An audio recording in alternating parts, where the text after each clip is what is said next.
নমস্কার বন্ধুরা, আজকে আপনাদের সাথে একটা মাছের রান্না নিয়ে শেয়ার করতে এসেছি। সেটা হচ্ছে বড় রুই মাছের, এই যে দেখুন কাঁটা মাছ, সেটা দিয়ে আর এই যে ওলকপি কেটে ধুয়ে পরিষ্কার করে রেখেছি।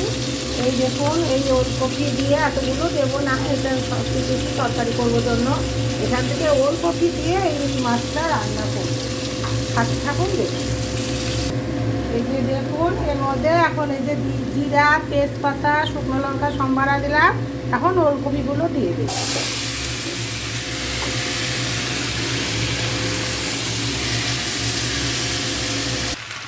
বন্ধুরা, এই যে এর মধ্যে পেঁয়াজ বাটা, শুকনো লঙ্কা বাটা, আদা বাটা এসব দিয়েছি। একটু নেড়ে নিয়ে আবার জিরের গুঁড়োটা দেব।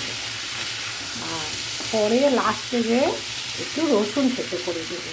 আপনারা এইভাবে ওলকপি দিয়ে রুই মাছ দিয়ে রান্না করে খেয়ে দেখবেন শীতকালে, যে কি দারুণ লাগে খেতে। মানে এই দিয়েই আপনাদের ভাত খাওয়া হয়ে যাবে, আর কিচ্ছু লাগবে না।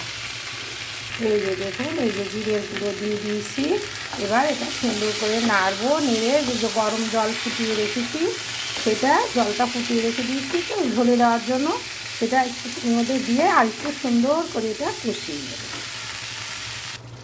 এই যে দেখুন একটু জল দিলাম। এবার এটা ঢেকে দিয়ে সুন্দর করে আর একটু কষিয়ে নিয়ে যখন তেল বেরোবে তখন ঝোল দিয়ে দেবো।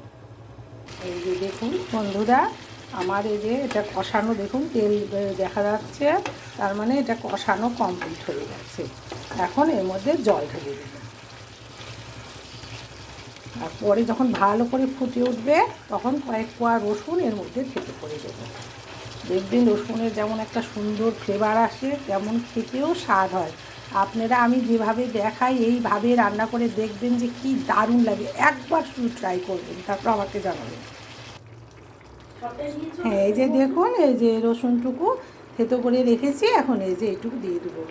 ধরুন বড় কোয়া হলে 4 কোয়া, ছোট কোয়া হলে 8 কোয়া, এরকম দিয়ে এই যে সুন্দর ঢেকে দেবেন। দেখবেন কি দারুণ ফ্লেভার আসে, মানে একটা অন্যরকম স্বাদ হয়ে যায়। এই যে বন্ধুরা, সময়ের স্বল্পতার কারণে আমি কড়াই থেকে তোলাটা দেখাতে পারলাম না, কারণ আমার ছেলে তো অফিসে যাবে, এর জন্য ওকে খেতে দিয়েছি, ও খেয়ে রওনাও হয়ে গেছে। আর এই যে বাকিটা এইভাবে রান্না করলাম।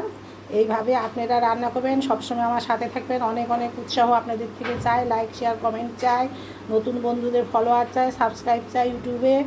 এই সাথে থাকুন। তাহলে আজকের মতো টাটা, বাই বাই।